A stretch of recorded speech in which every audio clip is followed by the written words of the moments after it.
Electric field में positive और negative charge का बिहेवियर क्या है, मैग्नेटिक फील्ड में यही चार्जेस मूव करे तो कैसा बिहेवियर होता है। लेकिन हमें यह नहीं पता था कि इलेक्ट्रॉन जो है यही नेगेटिव चार्ज को कंट्रीब्यूट करता है, इसी से नेगेटिव चार्ज बनता है। इसी एक्सपेरिमेंट के बाद हम लोगों ने यह समझा कि नेगेटिव चार्ज जो है वो इलेक्ट्रॉन के कारण बनता है। तो चलिए देख लेते हैं एक्सपेरिमेंट कैसा था। सबसे पहले इस एक्सपेरिमेंटल सेटअप को देख लेते हैं। यहां पर आप देखें एक ट्यूब है, ये जो ट्यूब है ये ग्लास का बना हुआ एक ट्यूब है और ये जुड़ा हुआ है एक वैक्यूम पंप के साथ। एक वैक्यूम पंप के साथ ये क्या करता है, इससे अंदर जो भी गैस है इस गैस का प्रेशर को घटाया जाता है। तो अंदर जो है ये मिलता है लो प्रेशर गैस, ये लो प्रेशर बनाया जाता है यहां पर। सो अंदर रहता है इस ट्यूब के अंदर लो प्रेशर गैस। साथ ही साथ यहां पर देखिए दो मेटालिक स्ट्रिप्स हैं, एक स्ट्रिप और ये दूसरा स्ट्रिप। ये दो स्ट्रिप्स जुड़े हुए होते हैं हाई वोल्टेज बैटरी के साथ, हाई वोल्टेज सोर्स के साथ। सो यहां इसे हाई वोल्टेज सोर्स के साथ जोड़ा जाता है। तो जैसे ही देखे इसे ऐसे जोड़ा जाता है, ये जो नेगेटिव साइड है सोर्स का ये पॉजिटिव साइड है। तो जो स्ट्रिप नेगेटिव साइड के साथ जुड़ा हुआ होता है इसे हम कहते हैं कैथोड। सो ये कैथोड है और जो पॉजिटिव साइड के साथ जुड़ा हुआ होता है ये वाला, इसे कहा जाता था एनोड। ऑब्वियसली ये नेगेटिवली चार्ज स्ट्रिप होगा, ये नेगेटिव चार्ज होगा यहां पर और यहां पर इसमें होगा पॉजिटिव चार्ज। ये पाया गया कि इस वोल्टेज को काफी ज्यादा जब बढ़ाया गया तो यहां से इसमें दिखा करंट कैसे डिटेक्ट किया गया कि अगर यहां पर एक एमीटर लगा दिया जाए तो उस एमीटर में होगा डिफ्लेक्शन। यहां पर तो ये मैंने आपको एक्सप्लेन किया था ना करंट, आपको कोई डाउट्स है? No ma'am. ओके, आपको ये वीडियो समझ में आ रहा है? Yes ma'am.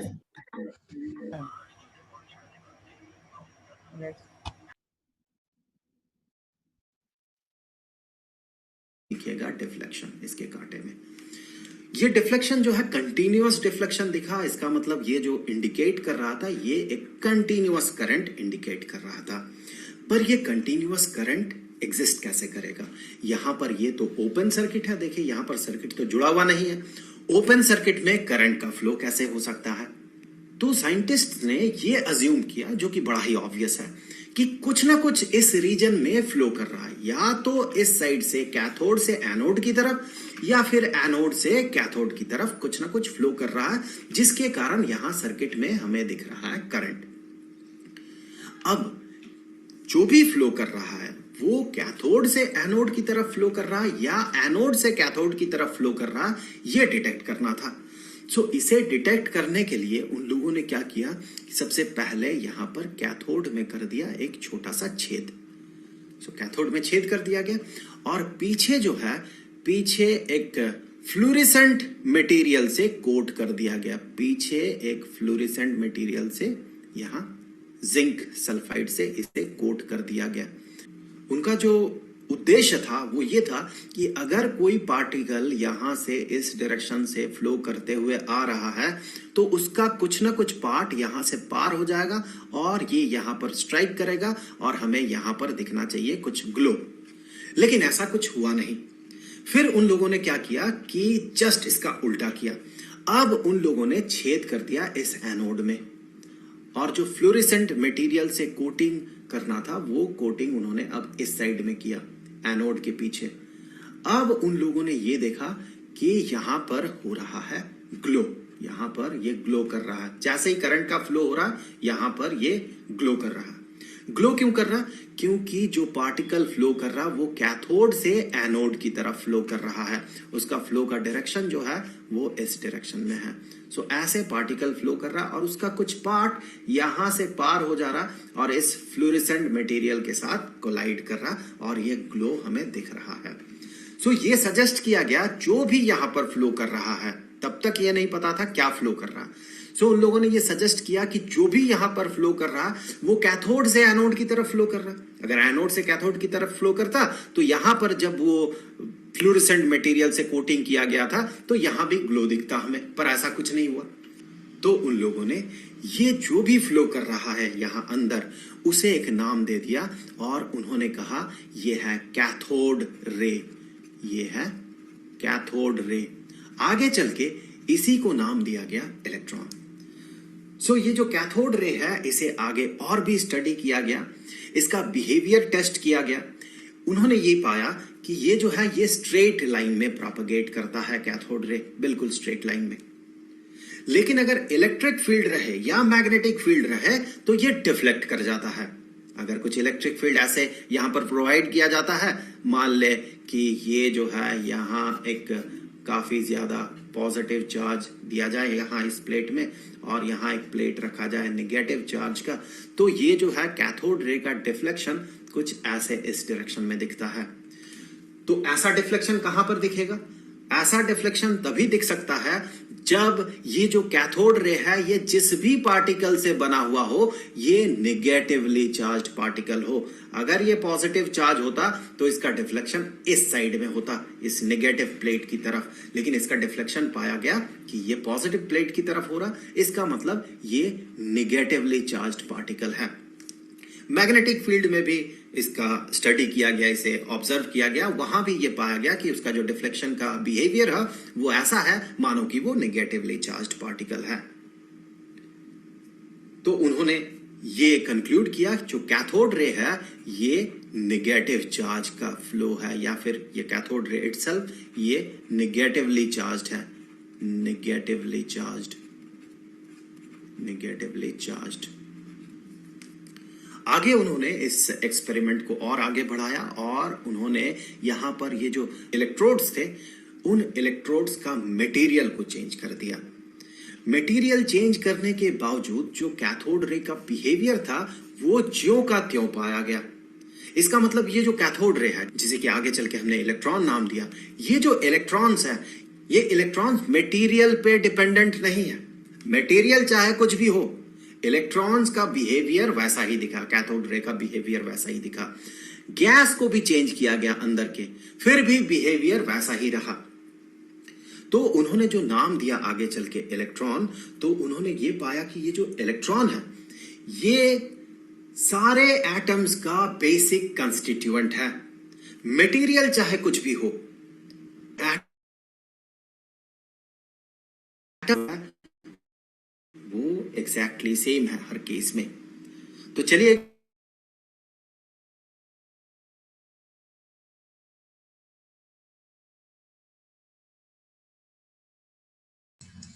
कोई डाउट्स है? No ma'am. ओके, इस डायग्राम में या अब तक उन्होंने जो भी आपको ये पॉजिटिव और नेगेटिव प्लेट उन्होंने खाली एक पॉजिटिव प्लेट डाल दिया नेगेटिव, और ये पार्टिकल्स पॉजिटिव प्लेट के तरफ गए। Okay, okay. कोई भी डाउट्स नहीं है? आपको ये समझ में आ गया? Yes, ma'am. Okay, cathode ray जो है जो पाया गया ये ऐसा पाया गया कि ये कैथोड से शुरू होता है और ये एनोड की तरफ बढ़ता है। होना ही चाहिए, कैथोड नेगेटिवली चार्ज स्ट्रिप है यहां पर। सो इससे इलेक्ट्रॉन जो बाहर निकलता है ये इस पॉजिटिव चार्ज से अट्रैक्टेड होता है और ये एनोड की तरफ मूव करता है नेगेटिव चार्ज। ये पाया गया कि ये जो रेज है, जो कैथोड रे है, जो कि इलेक्ट्रॉन्स है, मूविंग इलेक्ट्रॉन, वो विजिबल नहीं है। ऑब्वियसली आप मूविंग इलेक्ट्रॉन को देख नहीं सकते हैं, और इसका जो बिहेवियर है इसे ऑब्जर्व किया जा सकता है सर्टेन काइंड ऑफ मटेरियल से, जिसे कि हम फ्लोरेसेंट मटेरियल या फॉस्फोरेसेंट मटेरियल कहते हैं। जैसे कि हमने बात किया था, यहां पर यूज किया गया था जिंक सल्फाइड, यहां पर जिंक सल्फाइड यूज किया गया था।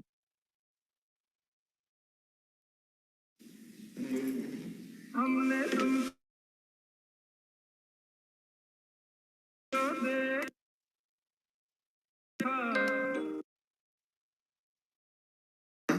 जो कि एक फ्लोरेसेंट मटेरियल है और वो ग्लो करता है। सो इस तरह से जो कैथोड रे है उसका बिहेवियर को हम ऑब्जर्व कर सकते हैं।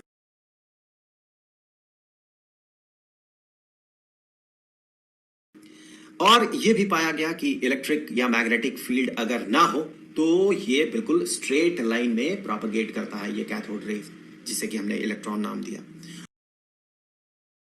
अगर एग्जिस्ट कर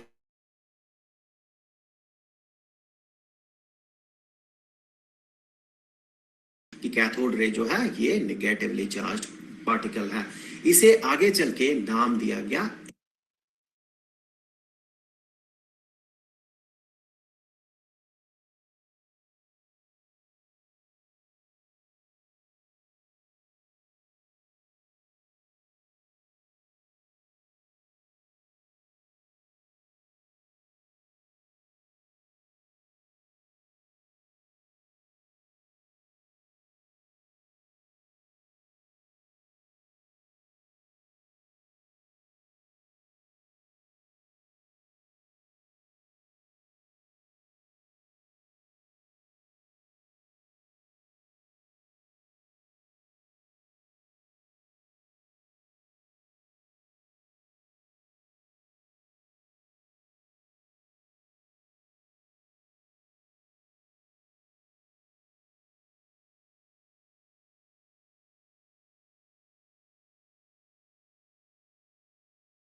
आपको स्क्रीन दिख रही है?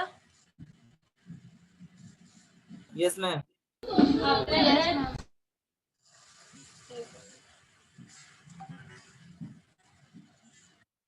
बारे में हमने एट लास्ट बात किया कि इसका जो कैरेक्टरिस्टिक्स है कैथोड रे का, ये डिपेंड नहीं करता है किस मटेरियल से इलेक्ट्रोड बना हुआ है उससे। सो यहां से ये कंक्लूड पहले ना उन्होंने क्या किया कि उन्होंने कहा कि अगर कोई चार्ज नहीं है तो ये स्ट्रेट लाइन में जाएगा।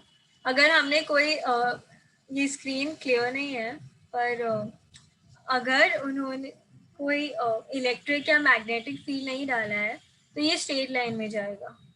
पर अगर उन्होंने एक पॉजिटिव प्लेट डाल दिया इधर, बिकॉज ये पार्टिकल्स नेगेटिव है, तो ये डिफ्लेक्ट हो जाएंगे। ठीक है, किया गया कि इलेक्ट्रॉन्स जो है ये बेसिक कंस्टिट्यूएंट है सारे एटम्स के। सो इस इलेक्ट्रॉन को कर दिया पर। तो आई होप कि ये वीडियो आपके लिए हेल्पफुल।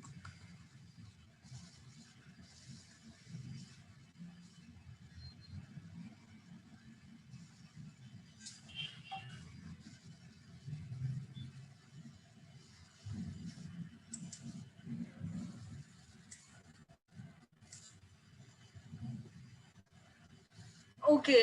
तो आपको वीडियो समझ में आ गया कि क्या किया उन्होंने? आपको कोई डाउट्स है? No. तो आपको कंक्लूजन आपको लाइक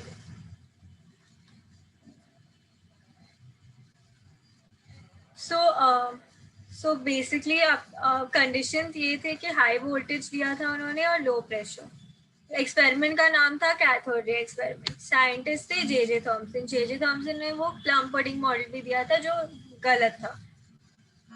फिर उन्होंने कहा कि वो रेस कैथोड टू एनोड जा रहा है स्ट्रेट लाइन में। अगर आपने पॉजिटिव प्लेट डाल दिया तो रिफ्लेक्ट हो जाएगा।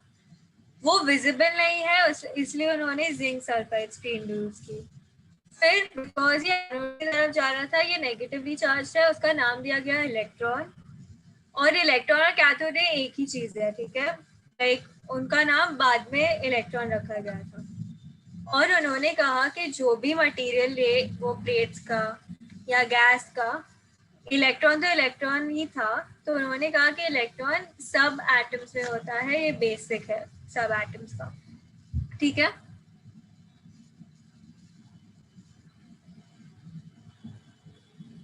Yes ma'am.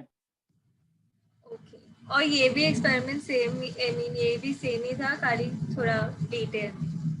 ओके और उन्होंने कहा कि ये करंट ये कंप्लीट हो रहा है क्योंकि ये इलेक्ट्रॉन्स जो थे ये सर्किट को कंप्लीट कर रहे थे, कैथोड रेज इधर से जाके सर्किट को कंप्लीट कर रहे थे, इससे करंट फ्लो हो रहा था, ठीक है। ओके तो because of this experiment, sorry,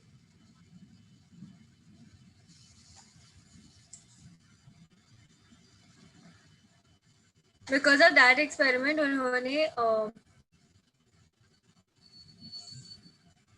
electron को डिस्कवर किया।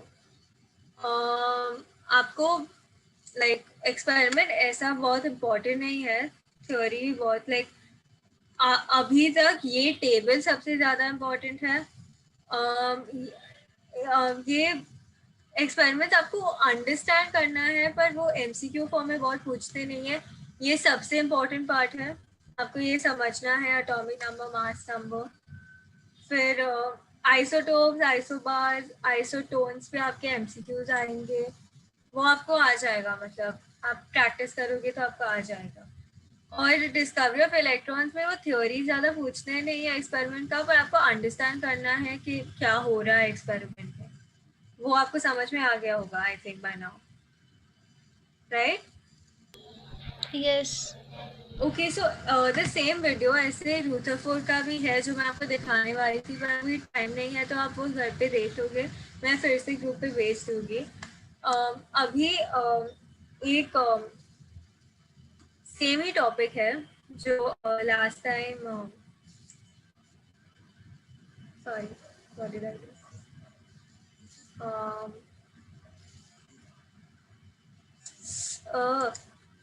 ओके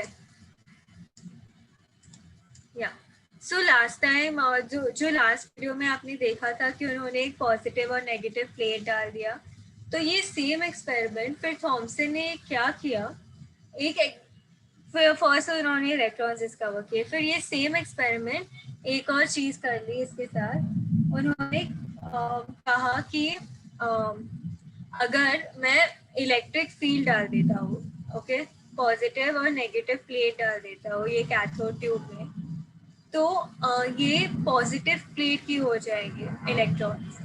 तो ये वाला पॉजिटिव प्लेट है, आपको पॉजिटिव साइन इधर दिख रही है, तो अगर मैं इलेक्ट्रिक फील्ड डाल देता हूँ तो ये पॉजिटिव चार्ज की तरफ जाएगा।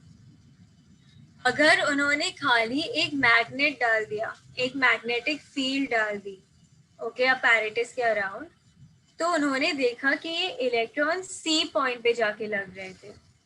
अभी इसका लॉजिक, डिफ्लेक्शन का लॉजिक आपको फिजिक्स में समझेगा कि मैग्नेटिक फील्ड की वजह से सी पर क्यों जाती है, पर ये याद रखो अभी के लिए कि अगर इलेक्ट्रिक फील्ड है खाली तो ये पॉजिटिव प्ले की हो जाती है, अगर खाली ओनली मैग्नेटिक फील्ड है तो ये ऑपोजिट डायरेक्शन में जाएगी, मतलब सी की तरफ। और अगर मैं दोनों फील्ड्स इलेक्ट्रिक और मैग्नेटिक फील्ड को ऐसे डाल दूं कि वो कैंसिल कर दे एक दूसरे को, तो ये स्ट्रेट लाइन में जाके बी पे हिट करेगी, ओके। तो उन्होंने फिर ये डिसाइड किया कि इलेक्ट्रॉन इतना लाइक ए पे जाके, तो उन्होंने डायरेक्शन तो डिसाइड कर ली डिफ्लेक्शन की, खाली इलेक्ट्रिक फील्ड तो पॉजिटिव प्ले की और खाली मैग्नेटिक फील्ड तो ऑपोजिट डायरेक्शन, और दोनों है तो स्ट्रेट, और कुछ भी नहीं है फिर भी स्ट्रेट। पर उन्होंने डिफ्लेक्शन का लाइक अमाउंट वो डिसाइड करना था, तो उन्होंने कहा कि अगर वो पार्टिकल पे ज्यादा नेगेटिव चार्ज है तो ज्यादा पॉजिटिव प्ले की ओर अट्रैक्ट होगा, तो डिफ्लेक्शन ज्यादा होगा, ओके। फिर उन्होंने कहा कि अगर पार्टिकल का मास कम है, ओके, फॉर एग्जाम्पल अगर कोई विंड ब्लो हो रही है, हवा ब्लो हो रही है, तो अगर कोई लाइट चीज है लाइक पेपर, वो सब उड़ जाती है, तो इन द सेम वे अगर किसी चीज की मास कम है तो वो ज्यादा डिफ्लेक्ट होगी, ज्यादा अट्रैक्ट होगी। और फिर उन्होंने कहा कि अगर मैं इस फील्ड का स्ट्रेंथ ही इंक्रीज कर देता हूँ तो फिर ज्यादा डिफ्लेक्ट हो जाएंगी ना, क्योंकि फील्ड जो अट्रैक्टिंग पावर है इस प्लेट का वो इंक्रीज हो जाएगा, ओके। तो 3 फैक्टर्स थे वो डेविएशन पे उन्होंने कहा। फिर हमेशा अगर हम किसी फॉर्मूला को इन्वेंट कर रहे हैं तो एक चीज कांस्टेंट रखनी होगी. हम सब कंडीशंस को कंसिडर नहीं कर सकते. ओके, अगर एक कंडीशन कांस्टेंट है तो फिर हम दूसरे दो कंडीशंस को इक्वेट कर सकते हैं. तो उन्होंने कहा कि जो फील्ड का स्ट्रेंथ है वो उनके कंट्रोल में है. अगर वो पॉजिटिव प्लेट का पॉजिटिव चार्ज बढ़ा देंगे तो वो सब उनके कंट्रोल में है. ओके, वो वोल्टेज इंक्रीज कर देंगे तो ये ज्यादा पॉजिटिव हो जाएगा फील्ड. तो उन्होंने, अगर वो स्ट्रॉन्गर मैग्नेट ले लेंगे तो मैग्नेटिक फील्ड इंक्रीज हो जाएगा. तो उन्होंने कहा कि जो मेरे कंट्रोल में है वो मैं कांस्टेंट रखता हूँ. ओके, मैं फील्ड का स्ट्रेंथ कांस्टेंट रखता हूँ. और उन्होंने कहा कि अगर फील्ड का स्ट्रेंथ कांस्टेंट है तो अगर मेरा पार्टिकल ज्यादा नेगेटिव है तो मोर डिविएट होगा और कम मास होगा तो मोर डिविएट होगा. ओके, सो दैट मीन्स कि deviation is directly proportional to charge and inversely proportional to mass. Do you understand this statement?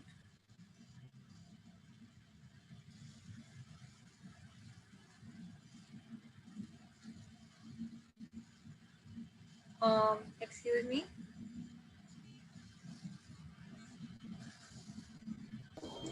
Yes. See, more deviation, more charge, more deviation. Less mass, more deviation. मतलब अगर किसी चीज किसी को positively affect कर रही है, मतलब अगर मैं कुछ इंक्रीज कर रही हूँ और जो मेरा प्रोडक्ट है वो इंक्रीज हो रहा है तो that means is directly proportional. अगर मैं किसी चीज को इंक्रीज कर रही हूँ और मेरा प्रोडक्ट डिक्रीज हो रहा है तो वो इनवर्सली प्रोपोर्शनल है. तो उन्होंने कहा कि मेरा deflection positively proportional to charge है और inversely proportional to mass. Okay, Okay. so deflect, um,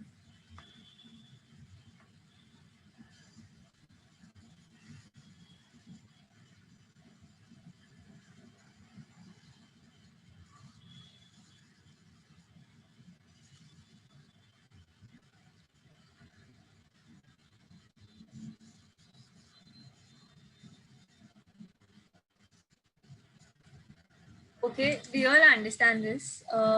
इसका मतलब है कि अभी हम जब इलेक्ट्रॉन का चार्ज लिखते हैं तो इसका अगर हम इलेक्ट्रॉन का चार्ज लिखते हैं तो इसका सिंबल ई है. ओके, इलेक्ट्रॉन का चार्ज का सिंबल ई है और मास का सिंबल एम है. तो उन्होंने कहा is directly proportional to charge and inversely proportional to mass. तो उन्होंने कहा कि अगर मैं डिफ्लेक्शन को कैलकुलेट करता हूँ तो मुझे एक रेशियो मिलता है जो ई अपॉन एम रेशियो है, मतलब charge upon mass ratio. Okay, अभी ये चार्ज अपॉन मास रेशियो उन्होंने इलेक्ट्रॉन के लिए कैलकुलेट किया. ओके, सो चार्ज उन्होंने इलेक्ट्रॉन का कूलम में लिया और मास इसका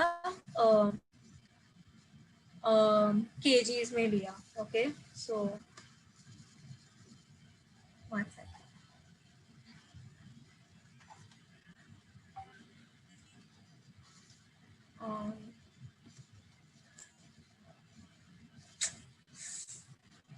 सॉरी. ओके, ये टेबल में जो वैल्यूज दिख रहे हैं आपके इलेक्ट्रॉन के, उन्होंने चार्ज को लिया और ग्राम से डिवाइड कर लिया और फिर उनको ये रेशियो मिला था. Okay, which is E by M ratio 1.758820. Okay,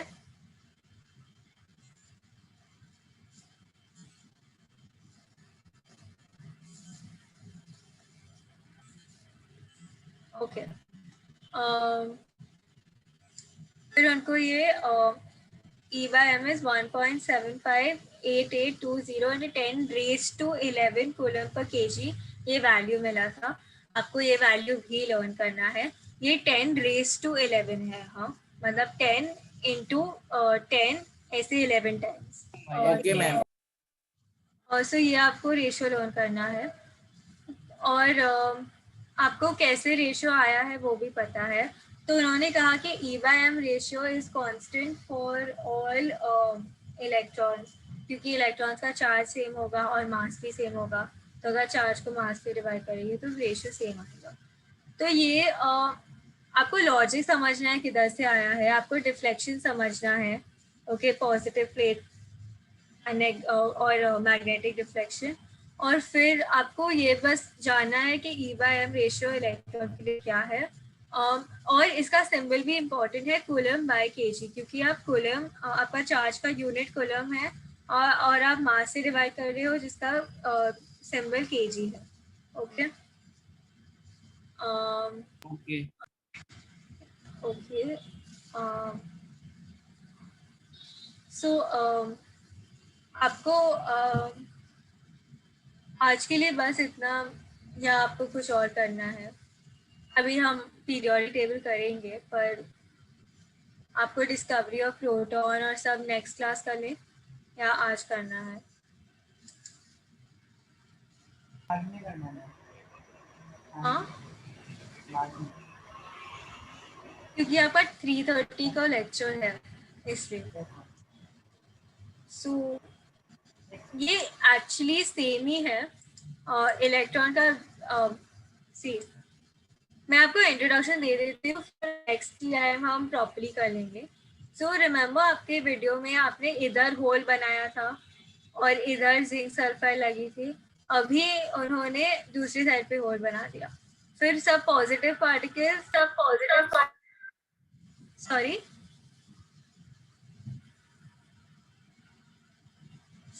so negative particles इधर गए, तो जो पॉजिटिव बाकी थे वो नेगेटिव की हो जाएंगे ना। तो उन्होंने इधर होल बनाया, और फिर उन्होंने कहा कि जो पॉजिटिव है वो हाइड्रोजन गैस के लिए प्रोटॉन है। ओके, सो बेसिकली आप ये समझ जाओगे तो आप नेक्स्ट हर एक्सपेरिमेंट समझ जाओगे। तो ये अच्छी तरह रिवाइज करके आना, और जी साइंटिस्ट मैम। प्लीज लर्न कर लो। इलेक्ट्रॉन्स जे थॉमसन ने किए थे, और फिर एक साइंटिस्ट थे गोल्डस्टीन, उन्होंने पॉजिटिव पार्टिकल्स फाइंड किए।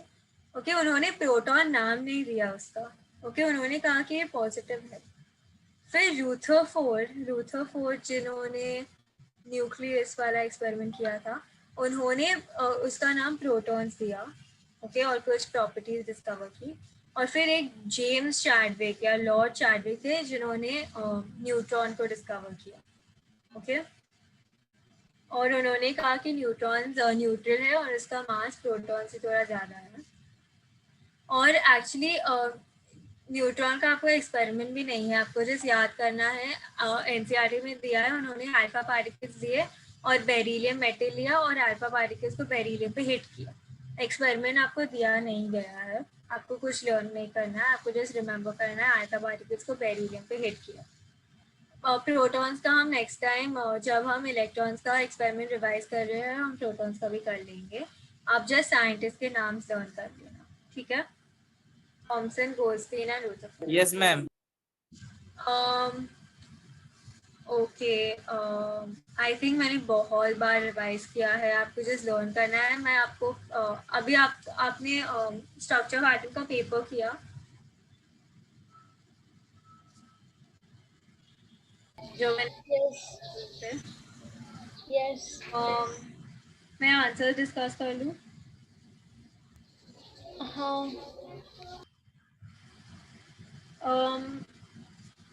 Okay, one second.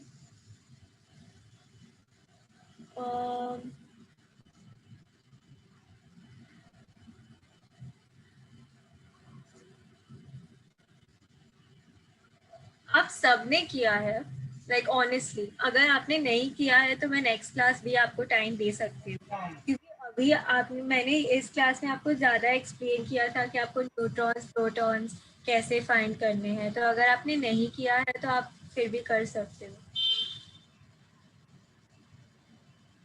मैम मैंने किया। नेक्स्ट क्लास डिस्कस कर ले।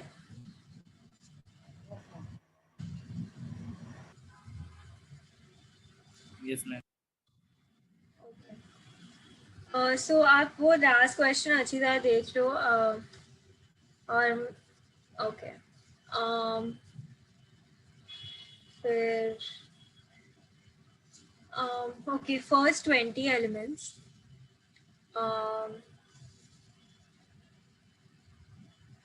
आपके पास कोई निमोनिक है फर्स्ट 20 एलिमेंट्स के लिए?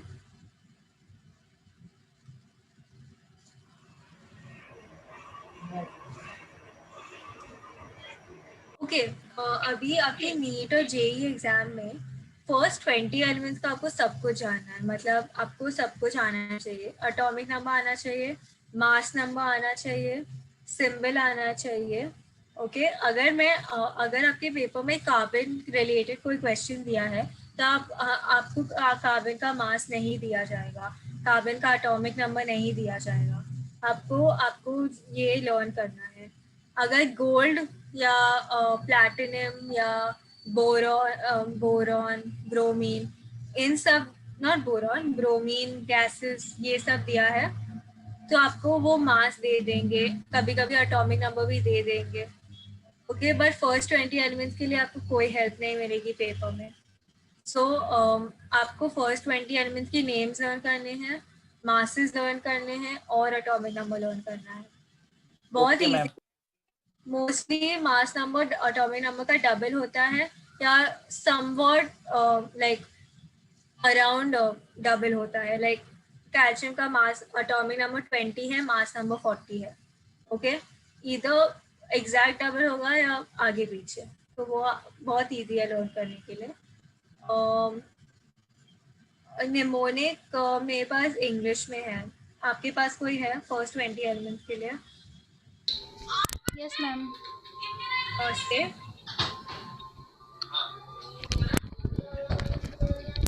चैट बॉक्स में लिखो चलेगा?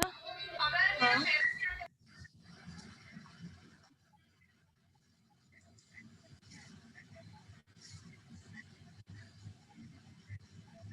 Hi, hello, listen, BBC News on Friday night. Now mango Allah से Pepsi, soda, Coca. Okay, it was confusing. Okay. Um,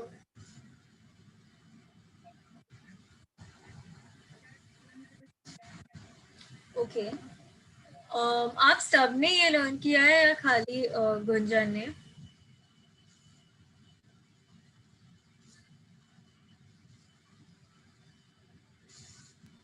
मैंने और मनोज ने लर्न किया है। ओके सो आप अपना निमोनिक बना सकते हो, आप गुंजन का यूज कर सकते हो। मैं आपको एक निमोनिक दे दूंगी ग्रुप पे, आप वो यूज कर सकते हो। पर मैम मैं अलग बनाया, सॉरी, अलग बनाया। आप चैट बॉक्स में लिख सकते हो। मैम फर्स्ट सेकेंड 13 14 15 16 17 18 रहा। बोलो। हाँ 13 बोल रहा। हाँ बैंगन आलू गाजर इन थैली। ओके 14 छोटी सी गीता स्नेहा प्रवा फेल नाना पाटेकर ऐश्वर्या सब बिंदास म्यूजिक क्लास में।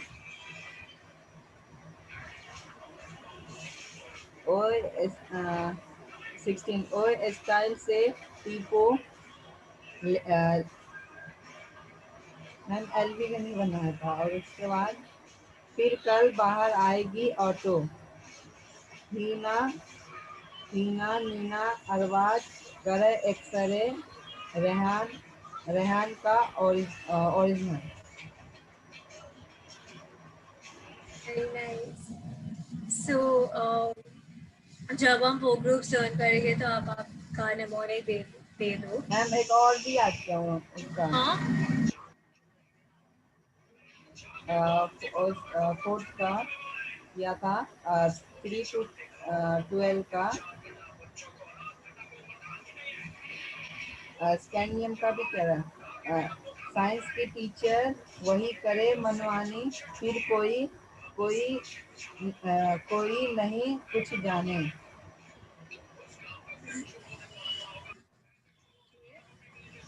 So दैट्स वेरी नाइस कि आप पीरियोडिक टेबल लर्न कर रहे हो। हमारा नेक्स्ट चैप्टर होगा, इसलिए मैं आपको अभी से ही पीरियोडिक टेबल सिखा रही थी। सो अभी आपको ऑर्डर में पता है, बट पीरियोडिक टेबल वाला चैप्टर मैं आपको एटॉमिक नंबर दे दूंगी और आप पोजीशन बता दोगे, कॉन्फ़िगरेशन बता दोगे, एटॉमिक नंबर, सिंबल, सब कुछ बता दोगे। सो इसलिए आपका पीरियोडिक टेबल के बेसिक्स बहुत स्ट्रॉन्ग होने चाहिए and I am very happy कि आप लाइक अपने आप ही सीख रहे हो। सो ये चैप्टर बहुत बोरिंग है, बट ट्रस्ट में अगर ये ख़त्म हो जाएगा तो फिर आपके आगे के चैप्टर्स बहुत इंटरेस्टिंग हैं। सो सी ये ग्रुप 1 2 3 ना, ये पीरियोडिक टेबल का पोर्शन है। आपको स्ट्रक्चर ऑफ एटम में 1 to 30 एलिमेंट्स 1 to 3 ऑर्डर में लर्न करना है, ग्रुप वाइज नहीं।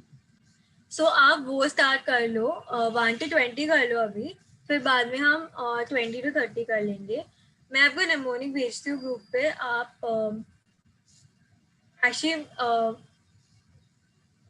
मुझे भी लाइक कोई नेमोनिक याद नहीं है, पर अगर आप बना सकते हो नेक्स्ट टाइम, या आप गुंजन का भी बहुत अच्छा है वो यूज़ कर लो।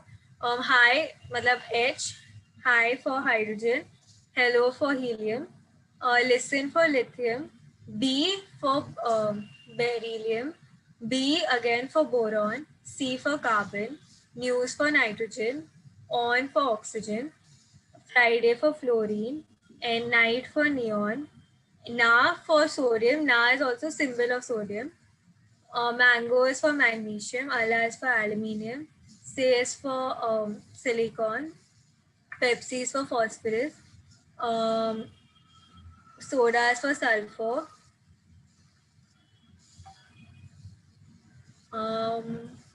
Okay, Coca is for chlorine. Cola is for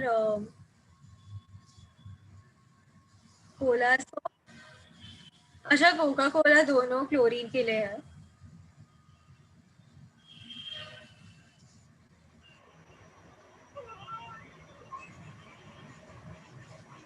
Gunjan, okay. Coca-Cola is for chlorine, or is for argon, and K is for potassium. K is for potassium क्योंकि पोटेशियम का सिंबल K है, काजू इसे, और कतरी is for calcium. सो आप ये ऐसे लर्न कर, मिठाई भी है इसमें, सॉरी मिठाई भी है काजू कतरी। सुनाई नहीं दे रहा। मैम काजू कतरी मिठाई भी है, स्वीट। हाँ हाँ हाँ, आई नो, पर वो पोटेशियम पी से स्टार्ट होता है, पर आपने काजू कतरी यूज किया क्योंकि पोटेशियम का सिंबल के है। That's what I know, मेरी फेवरेट है। या सो आप 1 to 20 लर्न कर लो, फिर से 1 to 13 14 आपको सिंबल्स लर्न करने हैं। आपको प्लीज मास और चार्ज लर्न करना है, प्रोटॉन्स, न्यूट्रॉन्स और इलेक्ट्रॉन्स का। या मैं आपको ये आज का वीडियो और लास्ट टाइम का वीडियो भी ग्रुप पे भेज देती हूँ, आप फिर से देख लेना घर पे, और आपकी स्टेट टेक्स्ट बुक या कौन सी भी टेक्स्ट बुक को जो आप रेफर कर रहे हो उससे वो पार्ट पढ़ लेना, ठीक है। और मैं आइसोटोप्स, आइसोटोन्स और आइसोबार्स का एक प्रैक्टिस पेपर बना के आपको भेज देती हूँ। फिर बीच में मैं आधे like half an hour 45 minutes का क्लास ले लूँगी आपको, आपके ये सब वाइवा और सब डिस्कस करने के लिए। Okay, bye, thank you. Oh, कोई डाउट्स है? नो। Okay, bye.